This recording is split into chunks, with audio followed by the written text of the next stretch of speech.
How to turn on predictive text on Samsung keyboard.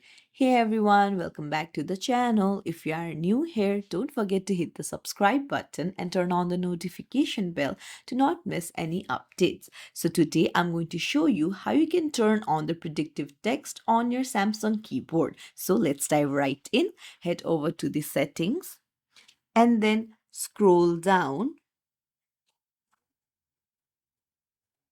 Now go to General Management.